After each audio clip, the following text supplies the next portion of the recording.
bem? Bom dia, boa tarde, boa noite. Vamos lá, curtam, compartilhem, marquem seus amigos. Vamos aprender juntos e levar o máximo de informação para todas as pessoas que neste momento estão precisando. Bom, vamos continuar a historinha de como começou o budismo Nichiren. Falamos do Buda Siddhartha, que é o Buda Shakyamuni, nascido na Índia.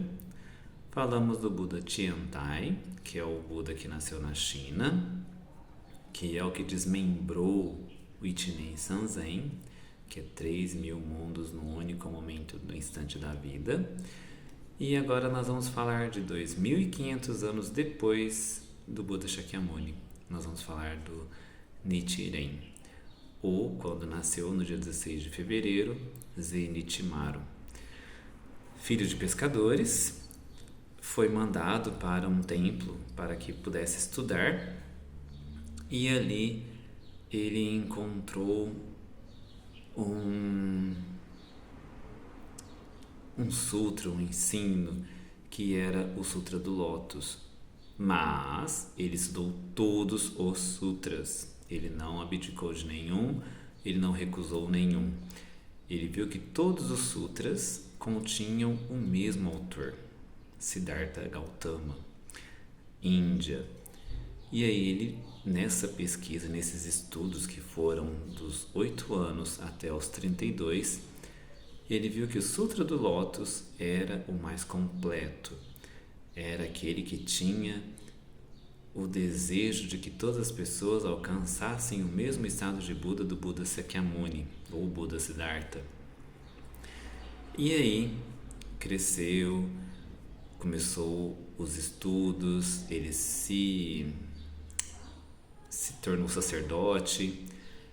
Porém, o que acontece? Por que Nichiren ele é tão mal visto na história?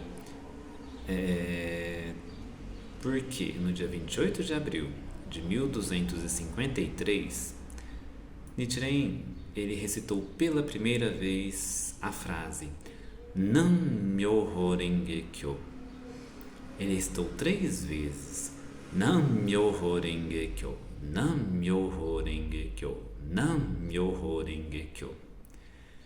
E aí todos os sacerdotes que estavam ali esperando para ver qual que era o templo ou qual que era a linhagem, escola que ele ia escolher para se tornar sacerdote, ele falou que nenhuma daquelas escolas eram as corretas. Ele começou a dizer os erros que as pessoas que propagavam aquelas escolas estavam fazendo de errado. E daquele momento em diante ele passou a ser perseguido. E aí começa a história do budismo Nichiren, porque daquele momento em diante ele começa a propagar um budismo que antes não era propagado. O Sutra do Lótus, traduzido do indiano para o chinês, é Myoho Renge Kyo. E Nichiren Daishonin apenas acrescentou a palavra Namo, que aí, recitando corretamente, se diz Nam-myoho Renge Kyo. O U quase não sai, nem deve sair. E aí ele fala que ao recitar o Nam-myoho Renge Kyo, você já está recitando todo o Sutra do Lótus e todos os 1.000 ensinos ou 84.000 ensinos do Buda. É a mesma coisa se eu disser a minha classe é o 3º ano A. Se eu disser o 3º ano A de 2023, eu já vou estar dizendo todas as pessoas que estão dentro daquela sala de aula do 3º ano A. Eu não vou precisar dizer, olha, fulano, fulano, fulano, fulano, fulano está no 3º ano A da escola tal, do período tal. Só dizer 3º ano A de tal lugar, de tal horário, já estarei falando todo mundo. E foi essa a compreensão de Nichiren Daishonin. Ele passou a ser perseguido, e nessa perseguição é onde ele via que todos os sutras diziam partes corretas do que ele estava passando. Ser apedrejado, ser perseguido, ser odiado por propagar uma lei. Não é porque ele nasceu e vai ser perseguido, não. Assim que ele disse que ele ia ensinar o Sutra do Lótus corretamente, ele começou a ver no Sutra do Lótus e nos outros sutras que tinham frases que levavam a mostrar que ele era aquela pessoa que realmente ia ensinar o Sutra do Lótus que nós dizemos nos últimos dias. E os discípulos foram crescendo, foram se multiplicando. Toki Jonin, Shijo Kingo, Nanjo Tokimitsu, Dhamma Nichi-Myo, Myoho Ama, Niku Shonin, Nichimoku Shonin, Abutsubo, Sen Nichiyama. Isso é apenas alguns nomes. Yagoro, Yarokuro, Yakuro são 3 irmãos. E se deu a perseguição maior no dia 12 de setembro de 1271, onde Nichiren Daishonin saiu de sua cabana, foi tirado de sua cabana, e ali os soldados, com uma falsa acusação de que ele tinha falado de falecidos generais, falecidos maridos de damas altas da sociedade, ele foi sentenciado à morte. E tem uma lei no Japão, ou tinha, que você tinha que ser decapitado até as 3 horas da manhã. E lá no Japão é conhecido como a lei como que é a hora do boi tigre. E ele, nesse caminho, Shijo Kingo, que era um samurai médico, discípulo dele desde quando ele começou a praticar o Nam-myoho Renge-kyo, também resolveu estar com ele nesse momento.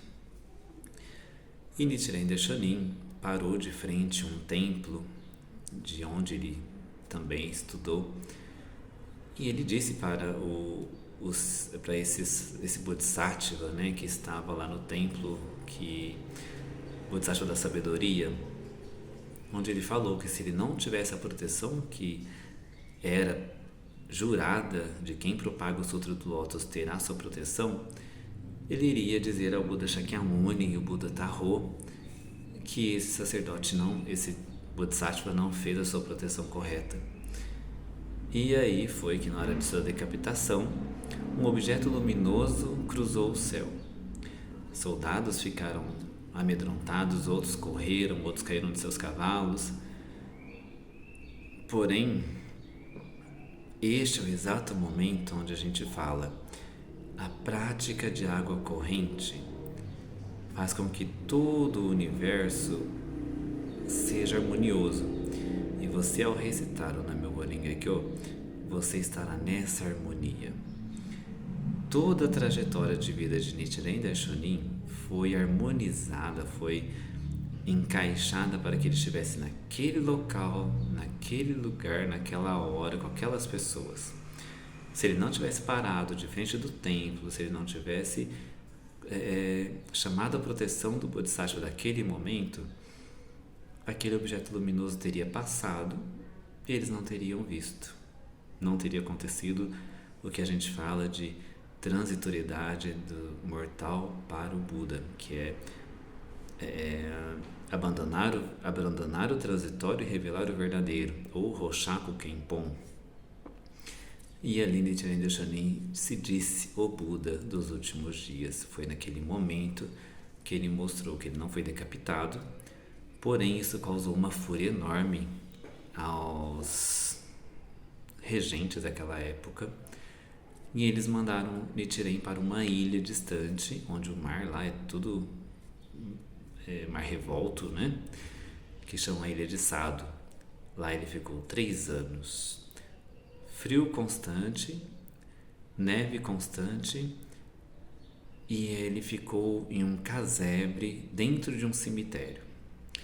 Lá ele comia grama e tentava beber a água do gelo que ele tentava descongelar. É uma sentença de morte. Porém, 3 anos depois, ele foi perdoado. Ele voltou para a ilha principal japonesa, para Kamakura, porém ele não ficou em Kamakura, ele foi para o Monte Minobu, e lá foi onde ele deixou o Gohonzon, que é o nosso mandala, o nosso pergaminho principal. Eu vou dizer depois nos próximos vídeos. Até lá!